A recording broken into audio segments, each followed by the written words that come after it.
So you're telling me that you guys organize your laundry in shifts together, so that you can all do it together? That there's like an Excel sheet that is a schedule of who does their laundry. Do you want to dox whose laundry hasn't been picked up yet and why your night is miserable?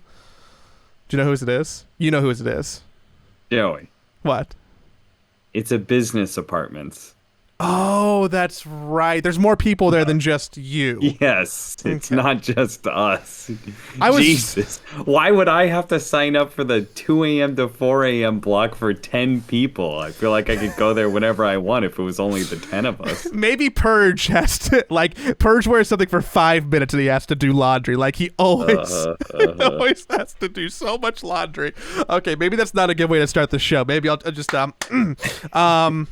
Hi, you're wearing a blanket. It's late in Sweden. I don't have sleeves on. I don't like recording this early because it's very bright in my room and I think I look ugly. How are you? Nice yawn. I'm good. I'm tired. I'm currently trying to stay awake to do laundry and also to fix my sleep schedule, which it's been a full week and it still hasn't fixed itself. I woke up at 5:30 a.m. this morning. And considering sometimes work lasts until like 3, 4 a.m., that's probably not good for me. So, That is unfortunately not very good for you. yeah, not great. Dude, the DPC started again, and I don't know what else to talk about. Like if I'm to think about all the news, all the possible Dota stuff that I can condense, like there was a match that was delayed in Europe, and people are playing games now, and some Southeast Asia people got banned. Is there anything else that we need? Is that it? Is that the full list? What's in your mind? Yeah, pretty much. Okay, so really quickly, because people have questions about this, the bug that delayed OG versus Liquid. I'm going to lay this down really quickly. Taiga found a bug that he claims in his lobby, in his scrim, he was able to see on the mini-map that creep camps would get cleared, aka the little icon that says, hey, there's a creep camp here. It would just boop, go away. There is currently a spectating/Dota TV bug that you can clearly see that anytime you want. You can check that out pretty easily. It's there. It seems like there are very, very rare circumstances where it does appear in lobby games. Not in pub games, but in lobby games. Or maybe very rare circumstances, period.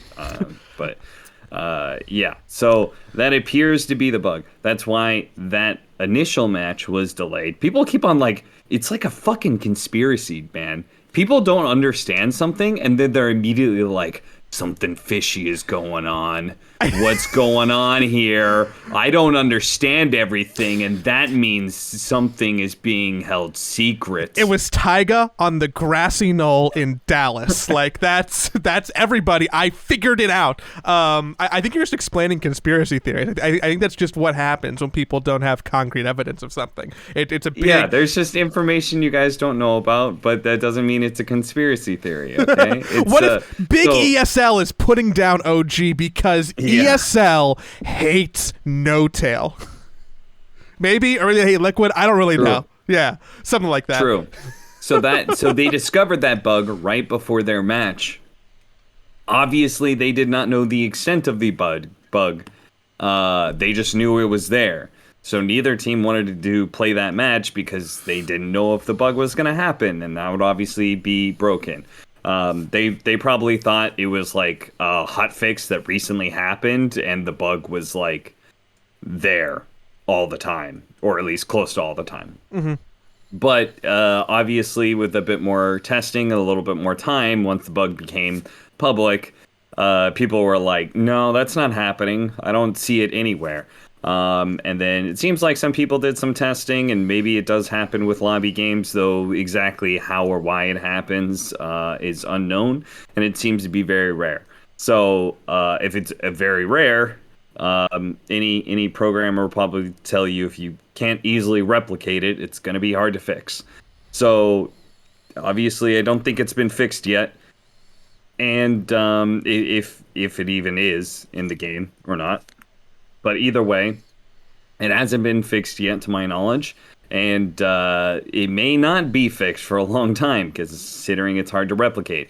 So that's why DPC matches are still going on. That's why that one match was delayed, but no other matches were delayed. There is nothing special about OG Liquid. There's no. This isn't Chinese flu or something that you're creating some fucking conspiracy jet fuel shit can't on. melt lobbies. Yeah. I don't know. This makes me think about two things that are probably going on right now. One, there are people in Valve HQ, which I think they just work from home mostly now, who are trying to figure out what the fuck is going on, and probably have like some kind of whiteboard with red string on it because they don't know what is actually going on, and someone's life has become more difficult because there's like a mysterious unreplicable bug that may or may not exist sometimes or all the time. That sucks from a programming standpoint.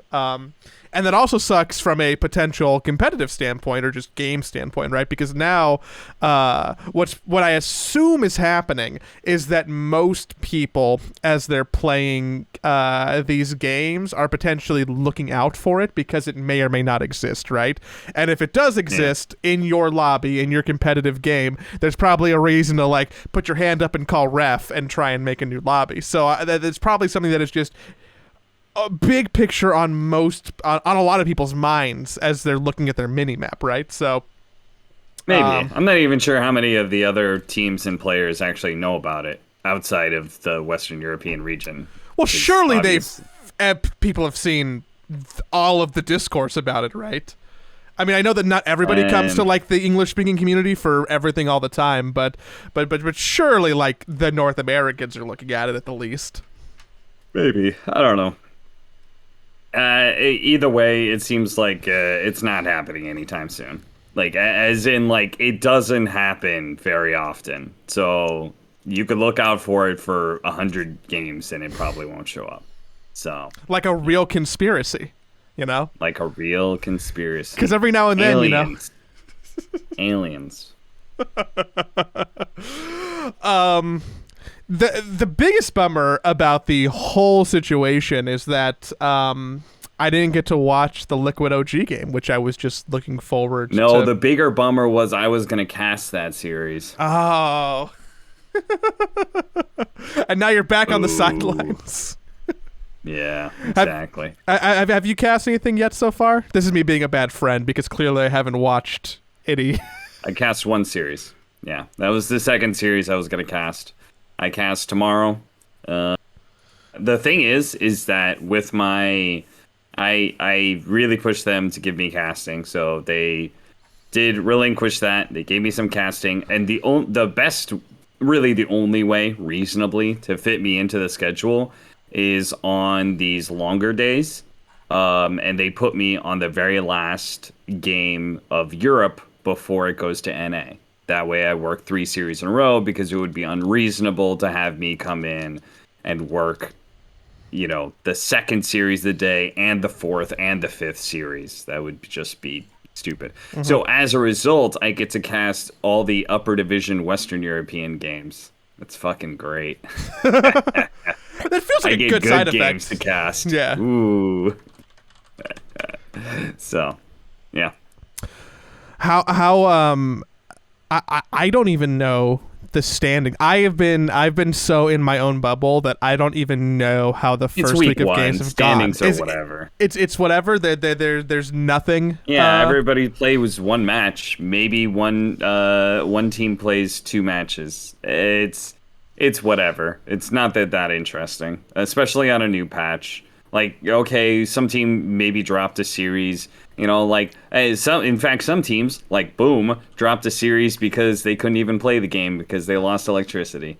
Ultimately, these things may matter later on, but right now they're very whatever, I'm waiting for that conspiracy where someone talks about the fact that Boom didn't place top 3 because of the DDoS power station attack that happened. Yeah. So that's the DPC right now. Polaris The only interesting things that I've noticed so far is Polaris from the Southeast Asian division. They were a lower division team, and they've got some pretty good players. Natsumi's probably the biggest and maybe best player on that team. And they just upset T1. So that's pretty big. It means that they are likely to, like, if they continue the trajectory, they're likely to be going to the major, just because of the people they've already beat. So yeah, good for them. Other than that, not a whole lot to say about the DPC so far. You said South America, but Polaris is Southeast Asia. Okay. I just want to make sure that we can correct everybody that you do in fact know something about Southeast Asia, because that's a real point of contention for me personally. Get very angry. I'll write you an essay talking about how stupid you are. I tweeted that out today, actually. Did you see the tweet that I just put out? Go to my Twitter right now. Both Joey and the audience. I put out a short clip from a Southeast Asia qualifier for MSI Beat It 2014, where I was casting MVP Phoenix versus Rave, and it is Game 5. The team that wins qualifies and goes to Taiwan, and it's a throne, not race, but a throne rush. If only one team does it, is it a rush? I think it's a throne rush. I opened the audio file and now it's baked into the podcast. People are going to be mad about that. Sorry. That's fine. It's like a teaser. Now they're like, wait, I want to hear more of that. I was listening to you, but all I was actually thinking about was watching this clip and thinking about the old Roshan Pit positioning. Yeah. It's weird. It's weird what makes me nostalgic about Dota. Old games, old casts. I think old map locations is really up there. You know what's not in that clip, though? About a minute or two before that clip starts, I'm talking about how the Naga Siren, who is 6-slotted, which in old Dota was the cap. No backpack, no neutral item slot, nothing. She was 6-slotted, and she bought a Necro 3 to put on her courier to swap in Necronomicon and pop minions, and then swap it back out.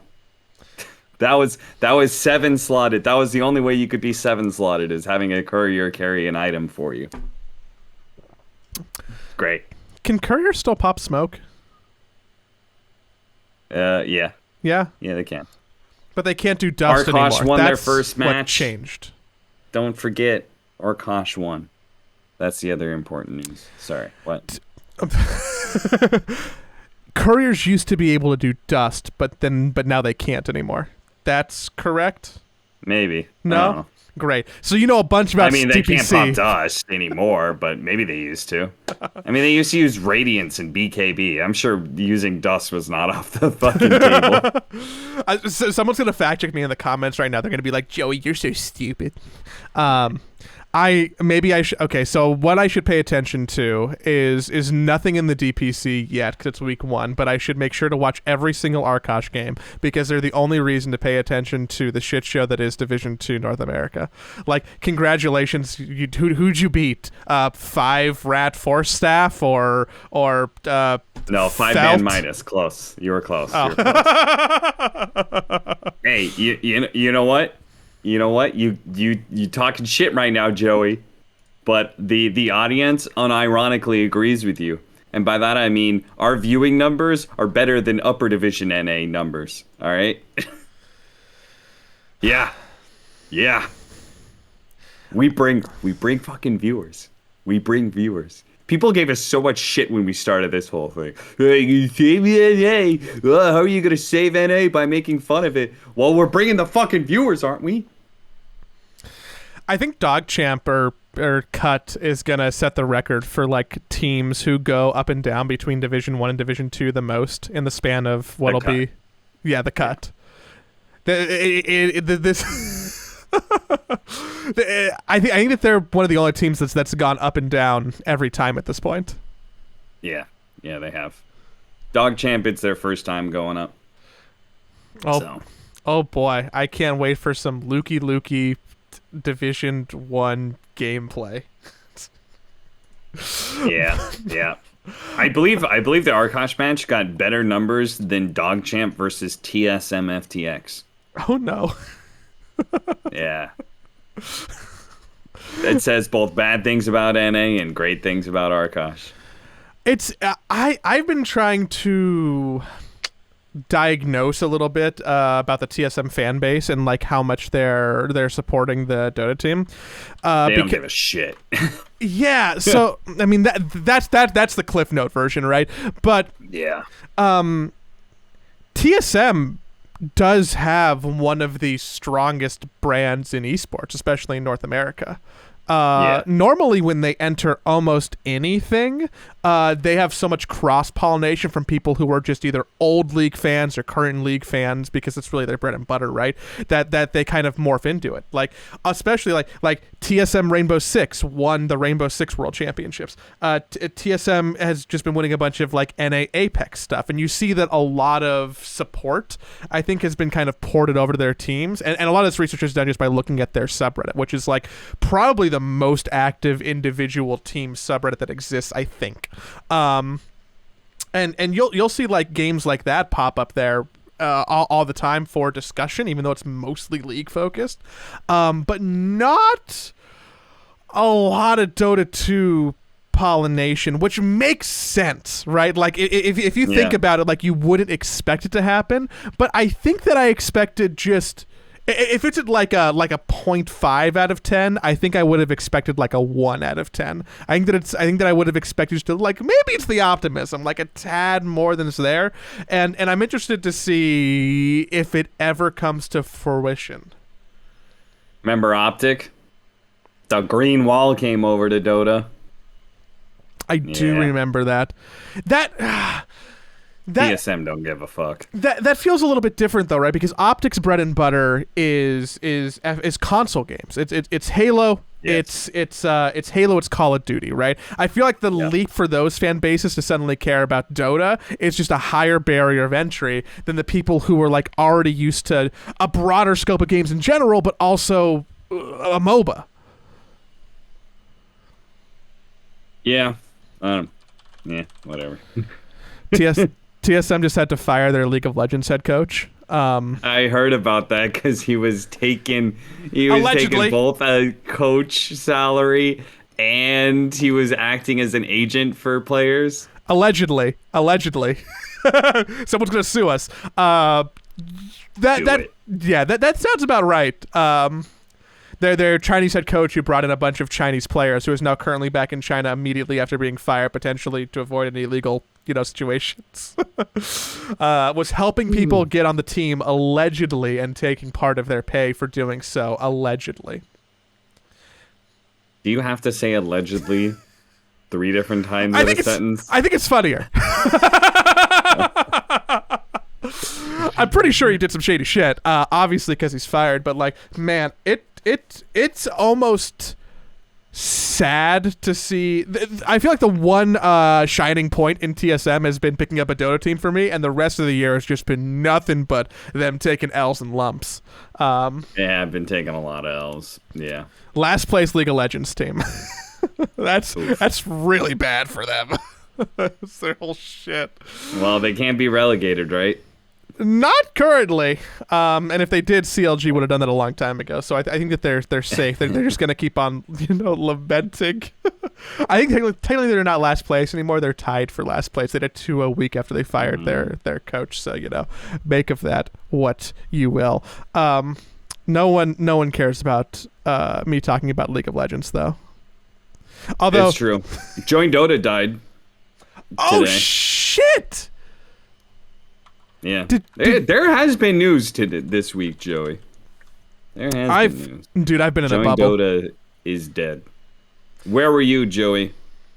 Where were you when joinDOTA is die?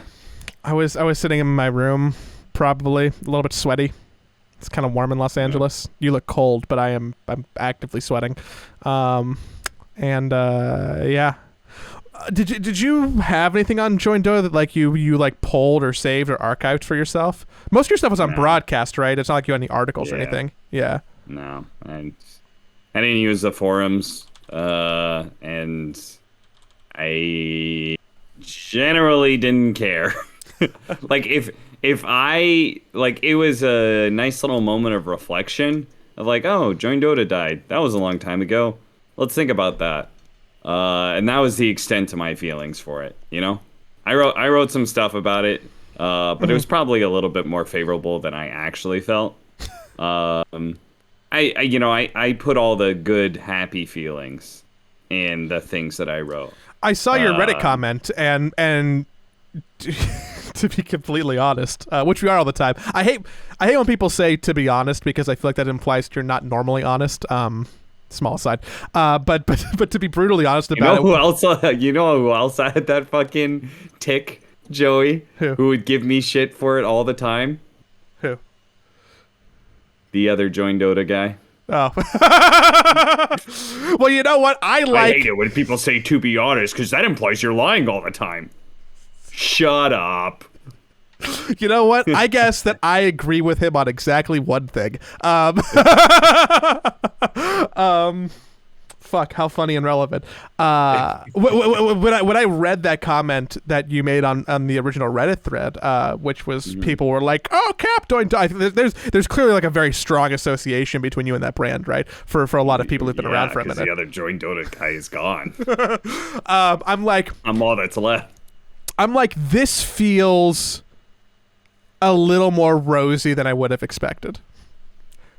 Well, I did end it on, I didn't care that it died. I said something like, I don't care that it's gone, but I'm happy it existed, or something like that. Yeah. Which is true. That is true. If joinDOTA did not exist, like, there are a lot of things, my life would be very, very different. So, you know, like, even if, like, for example, I'm still thankful to Toby for getting me that job in the first place. That doesn't mean I don't think he's a piece of shit. I do think he's a piece of shit, but I'm still thankful he got me that job.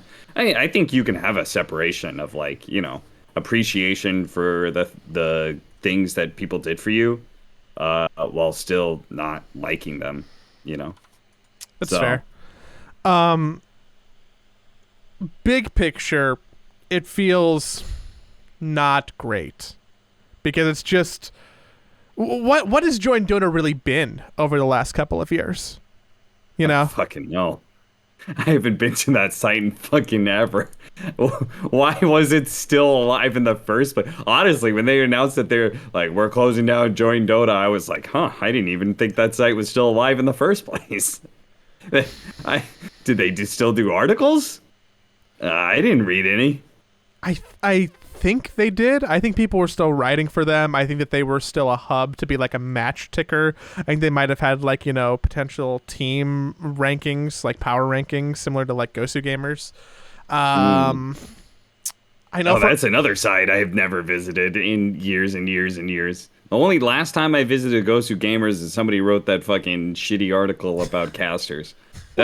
That's the last time I visited Gosu Gamers, and then I probably hadn't visited for another 2 years before that. So, hey, Gosu Gamers one up on joinDOTA. I visited it once in the last 5 years.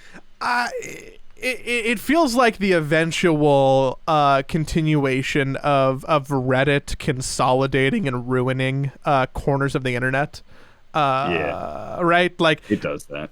It starts with forums, which essentially joinDOTA was, and then it gets micro communities, and you have to have like a really strong or dedicated base to do something. So I wonder what it was for joinDOTA that ultimately led to the closure. Was it just pure traffic? Was it that like the 36 diehards decided, like, you know what, I'm not playing Dota anymore? Was it because they were just bleeding money nonstop? I don't know what their expenses would be. I guess servers, but surely they had like ad revenue at least a little bit. Like, I don't know where it comes from, but it does make sense. You're right. It feels like they held out a little bit longer than I would have expected. Yeah. But then again, they were once the most powerful website casting org rolled into one that Dota had, right? joinDOTA once ruled Dota. And then they just let it slip through their fucking fingers like sand. The harder they tried to hold on to it, the more sand just slipped through. It real shame. That's what mismanagement does for you. I've seen some critiques on Twitter and other places about how this is ultimately big picture scary because it could be like, a precursor to a third party and outside people just caring less about the space in general that we all love so much. What do you take away from that? The idea that like holistically this is like a bad omen? Okay, so I empathize with like news writers and stuff who don't necessarily want to become personalities, don't necessarily want to become content creators in a more like YouTube video format sort of sense. I get that if you are just kind of want to be a jobber. That's what I want to be as a commentator. Like, I do not relish having to do like content creation stuff and trying to like be a personality and stuff in order to make sure I have financial and career stability. Like I don't like that part. I wish we were more like sports where if we had like enough of a formula, enough of a structure, infrastructure, that I would just be able to like focus on like doing my job and doing it well, and not having to do all this extra stuff. But sadly, that's not what esports is, and I'm not sure if esports will ever be like that, to be honest, because esports has grown up through the internet, and the internet has changed a lot of things. And one of the things that's changed is this whole content creation and being talent and stuff like that. So I do empathize with those people. However, I don't think it's necessarily a sign of like doom and gloom for third parties. There is still some area for articles to be written and stuff like that. But like honestly, what has joinDOTA provided to the landscape for the last like 5 years? I don't know. Nothing in the term of innovation, right? Nothing in the term of tournaments, nothing in the term of new casters or like, groundbreaking journalism. Like you're right. It feels like an organization that continued to exist just because of lineage and not because they were doing anything to innovate. If you think about it from like a capitalist or business perspective, like they weren't doing anything to keep people coming back anymore, and other people took their business or did the thing they were doing better. And if you frame it in that way, it makes sense that joinDOTA folds, right? But that doesn't mean that we don't still have like emotions for this website that like we used to visit hundreds of times a week. It doesn't mean that we don't have fond memories of the friends there or the cast it born or tournaments and careers that it launched. Like all that is worth remembering and holding on to as a piece of history. But you're right, it feels like, and I am so ignorant to the inner workings of the company, but it really just feels like an issue of probably mismanagement. Someone who might be on joinDOTA hears that, they might be like, you're so fucking wrong, Joy, but that's kind of what it looks like from the outside. An issue of mismanagement, probably an issue of like a lack of funding. No, I could speak to that. When I was at joinDOTA, I had something like 6 or 7 different project managers over the course of like the 2 or 3 years that I was there. I'm not joking. Like I literally I joined, and a week later the project lead for joinDOTA left, Moose, who now works for Bait and creates videos for, like, he moved on to do much better and greater things. He left a week after I joined, and it was a revolving door ever since he left of people like Milk. Toby tried his hand at it at one point in time. We had Hani in there, like, just of the names that people would know. And then there's other names in there that people wouldn't know. There was no consistent vision that was being put forward. And once they lost their casters, that was just kind of it. Gareth, I think, kept them afloat for quite some time. I actually don't know if Gareth was still working for them or not, but I no idea what was going on there. But like, he kept them afloat for like casting stuff, I guess, for quite some time. But with the loss of me, Blitz, and Toby, who kind of like brought a lot of casting opportunities for joinDOTA. Like the thing is the landscape changed. joinDOTA used to bring the casting opportunities to the casters, right? Because they were this big they were big and they had this big like stream, which the Twitch stream they actually just took. That was Toby's old Twitch stream that they just took. Toby never got any money for that, funnily enough. He did not do a good job negotiating. That's kind of fucked.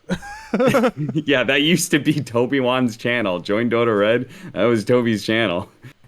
And he did not negotiate for any money for that. But then at some point in time, like as any entertainment industry does, like the talent become big enough that they don't have to be a part of studios anymore. They can go freelance and they can get hired by any of the studios because they bring the community. There is an audience that wants them there, and so you hire them for that reason. So the landscape just changed underneath joinDOTA's feet, and they weren't really able to keep up in that regard because they didn't have a project lead with that was there for more than 6 months and had the vision to be able to see it through. Last guy that I had there, bless him, I felt really bad, but I was like, I'm leaving. This is a sinking ship. I'm out of here. Every project manager that came in, I was just like, I would listen to them and I'd be like, okay, maybe this is the guy. Maybe this is the guy. And it never was the guy. I think if you take that to like extrapolate it big picture for any work environment, if you have 6 different bosses in the span of 2 years, potentially a red flag. Yeah. Probably a red flag. I'm going to confess that I never actually used joinDOTA for anything. Yeah, because you're a Liquid guy. You were using Liquipedia. Mm-hmm. Which is what I have also been using for quite some time. Even when I was at joinDOTA, I'd be using Liquipedia. There's a reason why a lot of people use it. And wikis. But, yes. I guess RIP. I feel like it's slightly disingenuous for me to say it when, I wasn't really a part of it. Rest in hell. Yeah. Hey, fuck you guys. Gonna piss on your grave. Yeah, let's go. Woo! Speaking of talent and, big career opportunities like joinDOTA used to do, I guess, I saw ESL tweeted out a graphic about the major and, who's going to be there for the English talent. And I noticed that in this collage of pictures, which, by the way, I don't think it was actually a very good graphic. I don't really agree with the style choice that they went, but that's a no for the social team. I think it wasn't I don't think it was a good graphic. Your face wasn't on there. Yeah, it wasn't. It wasn't. All right, so there are several different topics to go with this, but the first and foremost is that it's an incomplete talent listing, I believe. You believe or you hope? I am 99% certain that at least one more person will be added, and that person will be me. As far as if any other people are going to be in, I don't really know. I'm not going to try to speak to that because that just, I don't know. The whole situation is weird. It's 2 months away. What was going on with the social team that they felt like they had to get this out right now? Does anyone care?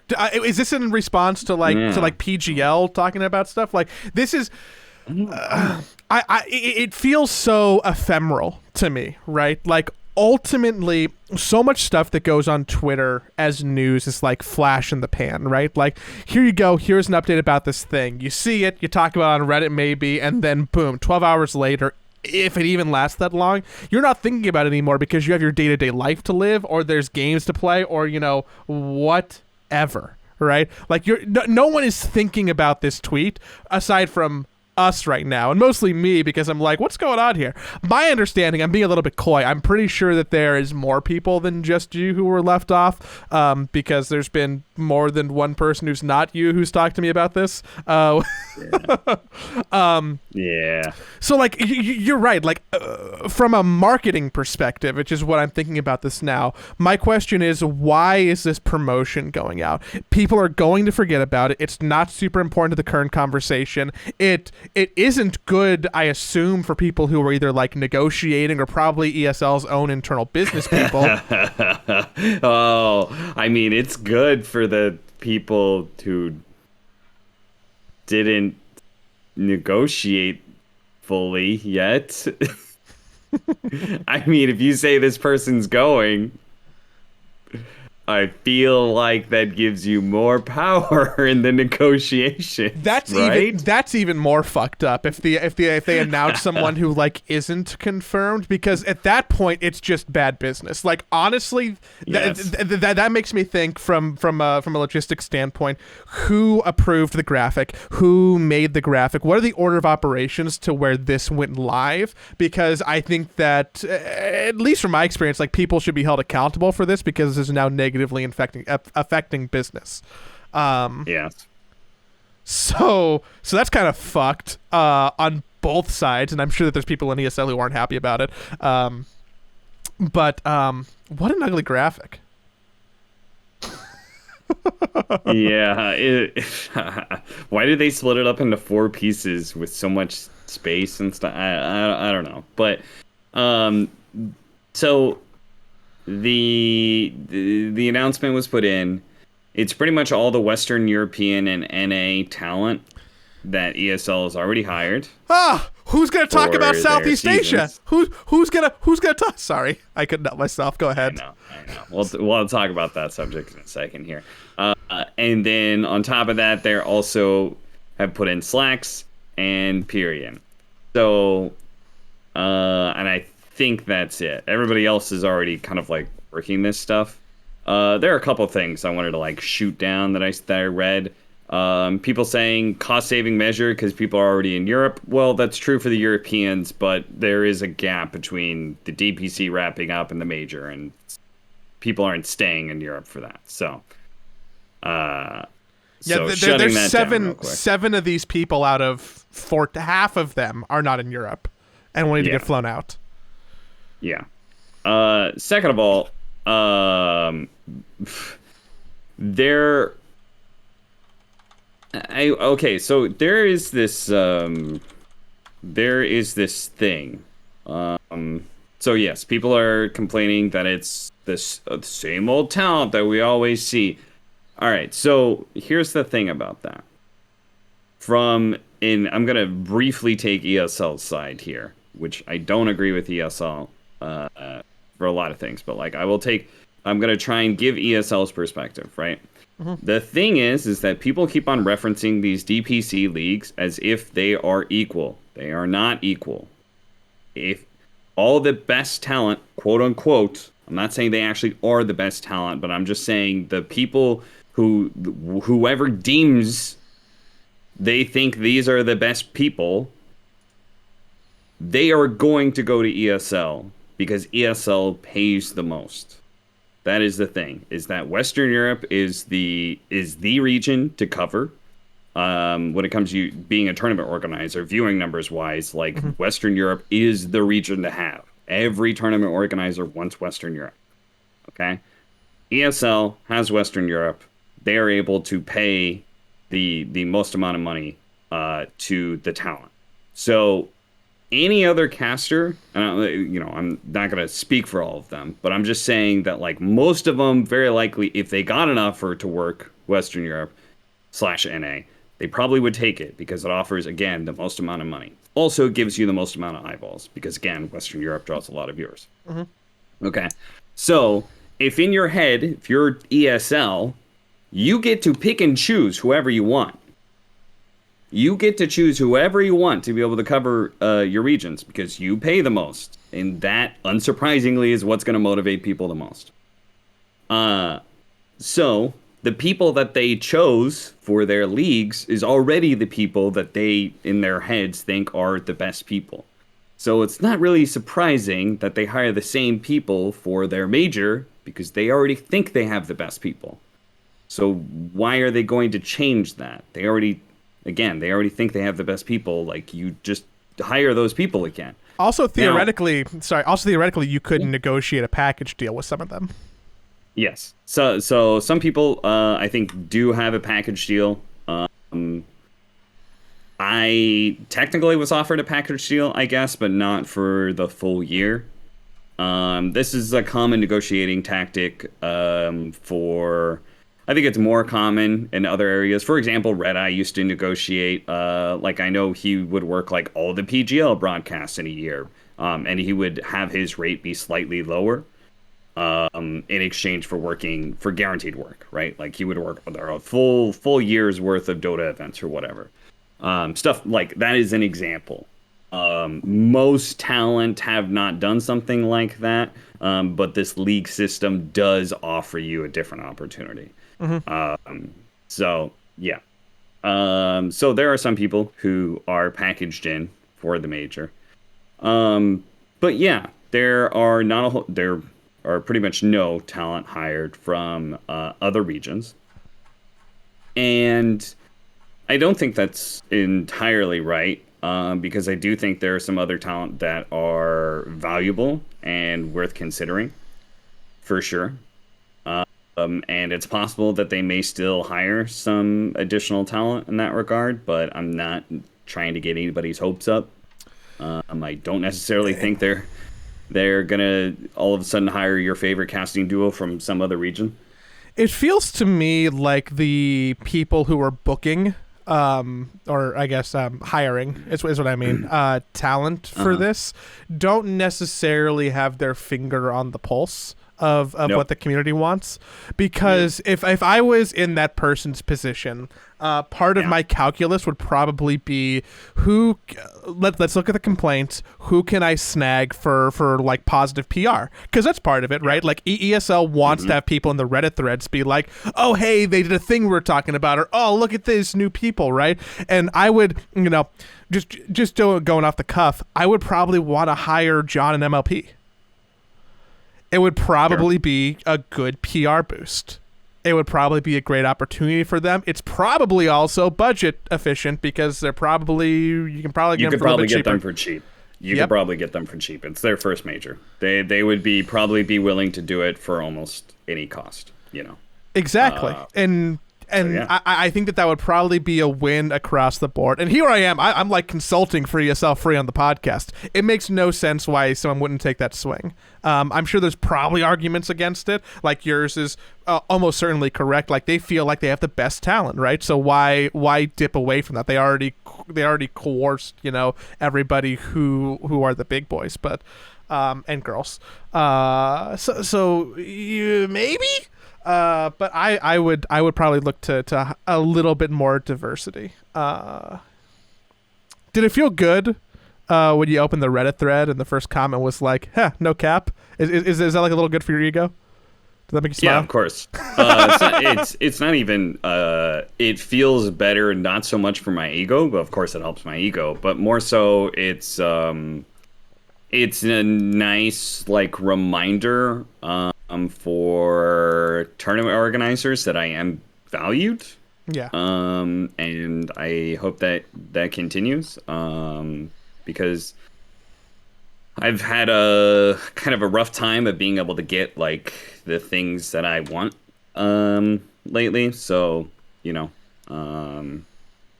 if the community pushes for me, that can help for sure.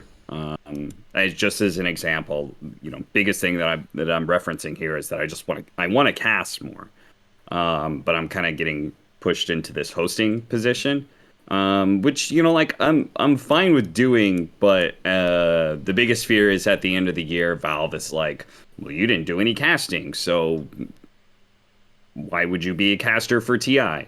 And that is obviously what I want most of all, is to cast TI. That is the reason I got into this whole entire thing in the first place. This whole esports thing was because I like doing play-by-play casting, and that's how I got into it. Like I did co-casting with Toby, but that was a way for me to get into a play-by-play casting position, for me to build my brand, so I can then swerve into play-by-play, because I had already been doing play-by-play before that. So yeah, it was nice. But I also I felt kind of weird milking it. So like, that's why I jumped in and I said like, hey, like, just so you guys know, I probably will be there. It's just ESL and I are still in negotiations. And as a result, they couldn't put me on the social post, which again, that went out 2 months early for some reason. Yeah. You know what it was? I got an email and they're like, hey, so can we confirm this? The social team really wants to put out a thing. And I was just like, well, they already did it. They already put out because by the time I read the email, the social post had already gone out, So I was just like, well, there goes that. And they're still negotiating for me to do, because ESL, I don't want to like spoil anything, but basically they want to put me into a role that I'm not super comfortable with. And it's not casting, and that's, like, obviously I keep on trying to push for casting. And they're trying to push this other role on me. And so, I'm going to accept it. I'm going to accept the other role. Like, I'm not going to not work the major. But it's not exactly what I want to do. But it'll be a different experience. It'll be a different experience for multiple people. I'll be really interested to see once like the talent roles are fleshed out and public and stuff, what people think. Because there are definitely some situations where I was like, wait, but shouldn't I be doing his job and he should be doing my job? Shouldn't there's different spots here? There's something a little fishy here. But again, somebody has an idea. They don't necessarily know that I've done some things and this other people have done other things. They may not know that, and they just see us as talent that have performed at their league, and they think we're capable of certain things. And hey, maybe the opportunities to do new things. This conversation is going to blue ball a bunch of people for like a month, and I'm sorry about that. And I look forward to being able to talk about it more candidly once it's either announced or after the fact, because I think we'll have a good time with it. But if what I think you're saying is actually the case by reading between the lines there, that's wild. Yeah. And also, I think you're going to do very well at the role that you may not necessarily want. Thank you. We'll see. We'll see. I haven't taken a position in a while that I've been like afraid of failure, I feel like I've built up a pretty good degree of confidence and competence in the roles that I do. Panel, hosting, casting, co-casting, interviews, like all that stuff. Like, I'm confident and competent. I can do it both. Is that not a little bit exciting to you, though? Yes and no. Look, do I really need to branch out anymore? Like, I set out to branch out and like, but do I need to do this more? Probably not. Probably not, right? So isn't this just an inherent risk? Isn't there just mostly risk and no real reward? I think it's inherently risky to put yourself in new situations if you are comfortable enough in the current one to where you don't need more of that breath, right? Like, if you were getting less gigs or 7 years younger or wanted to try and, like, do different things in general, then yeah, like, can see the risk being more exciting, right? Or like as a growth opportunity. But what it sounds like you're saying is that there's more potential downside than upside.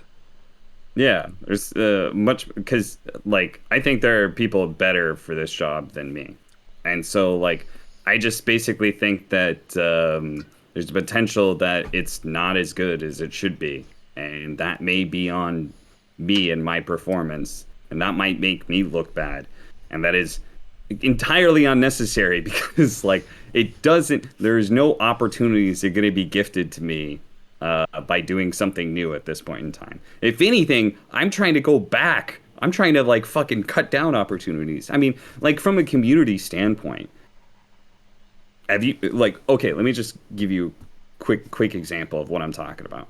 Mm-hmm. Have you ever seen a Reddit thread about my hosting? I know you haven't because there haven't been any. You would know that better than I would. The silence means I don't think so. And I'm not fishing for one, okay? Just to be clear to you guys who are listening, all right? You guys are our homies, all right? Please don't do this just because I'm saying it, all right? But the point is that like the audience at this point in time, it just accepts the fact that like I'm going to do things at a basic good level, you know? And like versatile. Maybe if I'm extremely good at it and like I'm the best of everybody by a clear margin, maybe like the community will be like, you know, give me that nod. But at this point in time, the community is just like, yeah, he does that. He does a good job. Nothing new. He does a good job. He's done a good job. That's it. Nothing new about it, right? So what is the point of me doing hosting as an example? If the community isn't like reasserting like my value to other tournament organizers, like to the people that hire me, right? Mm-hmm. What is the point of it, right? The best value I get from it is like the experience, and like maybe I put together a reel or something of my hosting and I try and become like a full-time host. But like I'm not getting extra gigs because I've now established myself as a good host, you know. So the Overwatch League didn't call you, and they're like, "Hey, dude, like we saw, that's a bummer. You could do that job." I hear what opportunity you're saying. was 6 years ago or something. A completely different timeline. Not to belabor it too much, I think I'll gonna try and move on and nudge us a little bit to talk about one last thing. Because this isn't the only news of a major that we've gotten in the last week. There's something that I find personally exciting, that PGL announced that the third major will take place in Texas, in America, the first and second week of August. Why is this exciting to me?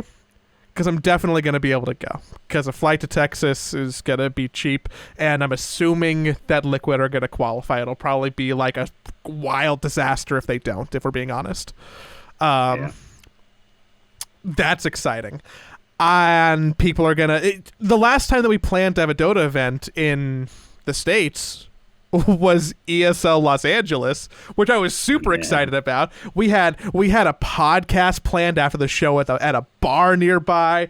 All of my friends were coming into town. It was going to be a party, and then COVID happened. Don't need to talk about that. But like, we're getting back to an American thing that'll be easy to travel to with an audience, which is cool. This tips off two pieces of information for me. One, TI is almost certainly late September or early October. Yeah. Which most people already surmised by the schedule in the first place, but you're not going to turn around and probably have TI within a month of the major. There's probably going to be a small break and like a time for third-party tournament TO. Fuck that, saying that up. I can't be a host. Or you know, we kick it down a little bit. So that's interesting. It makes me think that TI isn't going to be in America, because I feel like they're not going to have two of the largest events of the year back to back in the States. No, I don't think so. You don't think that stops that? No, I'm pretty sure it goes to Europe. I'm fairly certain. I'm agreeing with you. No to American TI. probably going back to Europe because Europe didn't get a TI in the first place. I'm still sticking with that narrative until something tells me otherwise. I'm fairly certain that's what's going to be happening here, but who knows? It's really interesting. I guess so much of it is dependent on COVID. So for sure, it's really interesting that they decided to call it the Arlington Major, not the Dallas Major, because I saw a bunch of people who aren't from the area who are like, "Where is this?" But like, where? Who? Who? What? Arlington? Isn't that the place from King of the Hill? So let me give you just the smallest bit of Texas know-how. When you fly into Dallas, which is the city everybody knows, you fly into Dallas-Fort Worth. Because Dallas and Fort Worth are like a mega city that are technically two different cities, but they touch, and like the metropolitan area is big. In the middle of Dallas and Fort Worth, in that entire area, is Arlington. Arlington is where the Cowboys technically play, right? Even though they're the Dallas Cowboys. The Texas football stadium is in Arlington. The esports arena that's like owned by the city is in Arlington.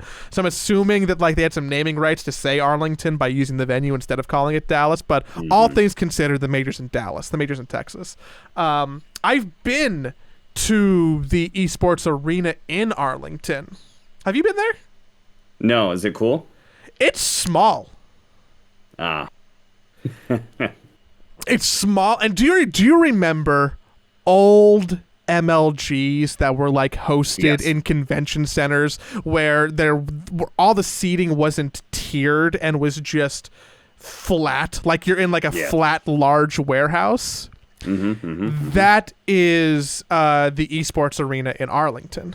So not only is seating going to be pretty limited, all things considered, I think that there's probably going to be a run on tickets because the venue size is pretty small for the people who want to go. Also, like it's not a big space. It's not a big space, and there's no tiered seating. So if there's no tiered seating, why do they call it an arena? Why don't they just call it the Esports Convention Center? Because isn't that ultimately what it is if it's just a flat open space? What the fuck? That's correct. It's definitely a bit of a misnomer. I was there because the Esports Awards were held there in October. So that's where I experienced it. Like, the stage is cool. There's a production setup. The room is like relatively big, but there are bigger MLGs. The Anaheim Convention Center is bigger. The Orlando Convention Center is bigger. Most places that you've probably been to that's like that are a little bit bigger. So I'm interested in how they settled on that, and also if there's going to be people who are just upset because of the venue size. Not a lot of people are talking about that yet. Especially if they just, if they cram all the seats and then they don't like do any sort of, distancing or what have you. I'm interested to see how that goes down. Also, there's no press area. There's no press area, and like how TI would have, designated spots for teams and like team staff and team people. Oh dear. I think that you could fill up the Arlington esports arena with just the box level at TI, just the people who come to support the teams who are team staff. That suite level at TI is probably more than the venue capacity at the arena. So I don't know how they're going to handle that. I'm not okay. I was already kind of thinking this. I'm not going to go. I mean, unless I get a job, but PGL is running that major. But like, maybe I'll do some third-party content possibly. If there is a financial opportunity for me to go, I will go. But I am not going to go as a spectator. That sounds kind of ass. Yeah. Like, we would potentially have like fun with our friends hanging out, like getting barbecue, but that's the extent of it. I think that's probably the extent of it. And we can get barbecue in Los Angeles, for being really honest, Yeah, it's probably better. At least Korean barbecue, anyway. Well, that's all you brought me was disappointment with that one. I know. So to recap, I gave ESL some good PR and some free consultation, and I just shit on PGL's major because of a bunch of question marks about it. We did shit on ESL, just We did give them consultation. We basically said, like, hey, you're not really doing a good job. Here's how you can do a better one. We weren't that nice to ESL. Esports arena venue capacity. This I should have done my research first. Esports stadium. Really interesting. I wonder why they did that. I wonder why they chose that. Well, like, was the offer from the esports stadium really that valuable to them? They're trying to drive business to Arlington as like a hub of esports. They've definitely invested in it a good bit. That's where they do some of their Overwatch and Call of Duty League games. That's where like their home arena is for the Texas, which I believe are both Dallas teams. They have some agreements with other parties. I think Esports Arena being one of them. And at like a local government level, I believe that they're like pushing to be able to incentivize people to come, right? Like be it tax breaks, be it a bunch of stuff. So I think, and I could be wrong about this, so I'm a little bit hesitant to say it, but I think that the arena and the city is actively going out to people and pitching themselves as potential venues. So if they, I think it's the venue that's making a sale to PGL here potentially, and not PGL looking for a venue. I'm sure that it was financially advantageous for PGL to come to the space, because they are going to bring 1,000 Dota fans, right? Yeah. Yeah, they are. They certainly are. It's very curious, because are they going to make that much money if the venue is not that big? So some very light Google searches, right? Like your mileage may vary on these numbers. Key arena capacity, 17,000 people. Obviously, TI does not take up... I think TI takes up most of those seats. They don't really block many off because it's all the way around. Yeah. Esports Stadium Arlington, 2,000 people. Ooh, that's small. TI is the World Championship. It's a worldwide event. People come in from all over the world, right? Which probably aren't going to happen for this. But it's filling that many seats. You're talking about an eighth-ish venue capacity. It's good for optics, though.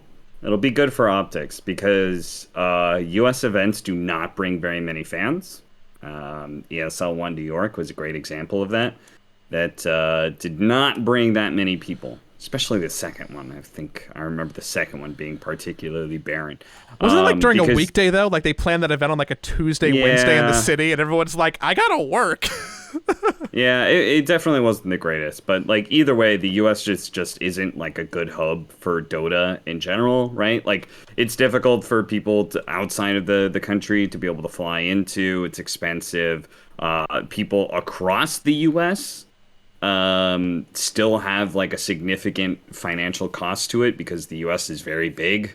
So just because you live in the U.S. doesn't necessarily mean you're anywhere close to where this is going to be. In fact, 95% of them are probably going to be nowhere close, not within driving distance anyway. So it just generally doesn't bring that many people. So I could see a world where like, there's maybe only 2,000. I mean, maybe only like 1,500 people show up. I could see a world. It'll be full. It'll probably be really loud because it'll be full. Exactly. Those 15,000 people will care a lot too. Like they're going to be excited. So yeah, we'll see. Also great for fans in Mexico. There's a lot of flights from Dallas because of the geography. So maybe we'll see a lot of Latin American fans who actually make their way up potentially. That'd be really hype. Something not hype. That's all I got for the show, buddy. I'm just gonna. I'm giving you the wrap up signal for anybody. It's an audio podcast, so spinning my finger really actually doesn't do much. Fair enough. Is there anything else I wanted to talk about? We could talk about more about the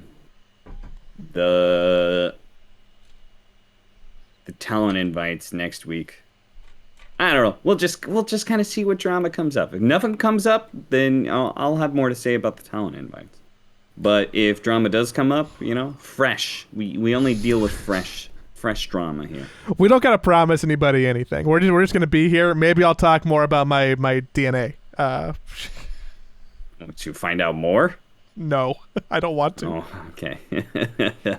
What other deep, dark family secrets lie lurking in that DNA of yours?